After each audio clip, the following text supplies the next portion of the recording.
ఉప్పులూరు నుంచి కనకదుర్గ రాస్తున్నారు. ఉగాది నాటికి చిక్కుడు చెట్టును పీకివేస్తారు, ఎందుకు తెలియజేయగలరు అంటూ రాస్తున్నారు. చిక్కుడే కాదు, ధర్మశాస్త్రంలో సంవత్సరాది వచ్చినదంటే పాతవన్నీ మార్చేసుకుంటాం, మళ్ళీ కొత్తవి రావాలి. కొన్ని చెట్లు ఒక ఏడు కంటే ఎక్కువ ఉండకూడదు. కొన్ని చెట్లు అన్ని కాదు. ఇప్పుడు వేప ఉంది, మారేడు, తులసి, ఇదో పండ్ల చెట్లు ఉంటాయి. ఇవి చాలా కాలం ఉంటాయి. కూరగాయల చెట్లు ఒక సంవత్సరం దాటి ఉండకూడదు. ఇంట్లో పెరట్లో లేదా ఇంటి ముందర తొట్టుల్లో పెట్టుకుంటాం కదా కూరగాయలు. ఇప్పటి కాలంలో మనకు భూమి లేదు, తొట్లే వ్యవసాయం చేసుకుంటాం. అది కూడా ఒక సంవత్సరం మనం వెళ్ళి తీసేసేయాలి, మళ్ళీ కొత్తగా వేయాలి. పాత సంవత్సరంలోని మొలకల వల్ల వచ్చినటువంటి కాయగూరలను కొత్త సంవత్సరంలో వాడకూడదు. వాటిని ఓషధులు అంటారు, సకృత్ ప్రసూత అంటాం.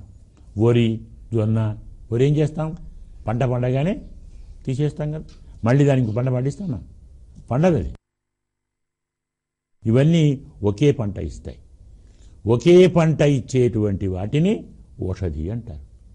ఇప్పుడు కూరగాయలు ఎన్నిసార్లు పంట ఇచ్చినా ఒక ఏడు కంటే ఎక్కువ వాటిని వాడుకోకూడదు. కాబట్టి చిక్కుడే కాదు, ఏ కూరగాయ చెట్లు రెండో సంవత్సరానికి ఉంచి దాని నుంచి మళ్ళీ వాడకూడదు. బీర కావచ్చు, కాకర కావచ్చు.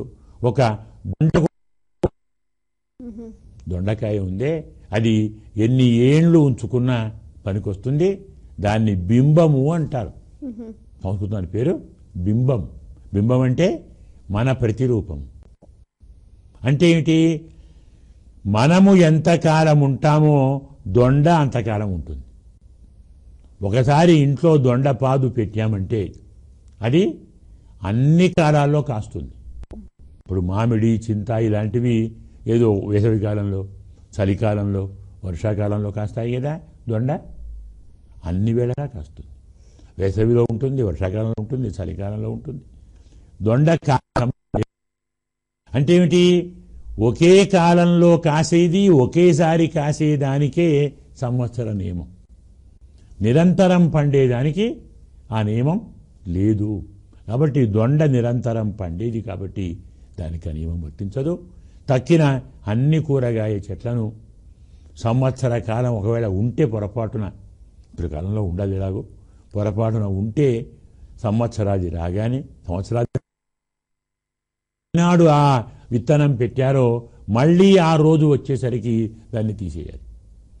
సంవత్సర కాలం కంటే ఎక్కువ రెండో సంవత్సరంలో ఆ కాపును, ఆ పంటను మనం అనుభవించకూడదు అని శాస్త్రం. దాన్ని వీరుధు, వనస్పతి, ఓషధి పేరున్నాయి. దీన్ని బట్టి సంవత్సరం దాటితే వాటిని వాడకూడదు. కాబట్టి మనకు దృష్టాంతంగా చిక్కుడు అంటున్నాం. ఏ కూరగాయలు ఉంచకూడదనేది శాస్త్రం.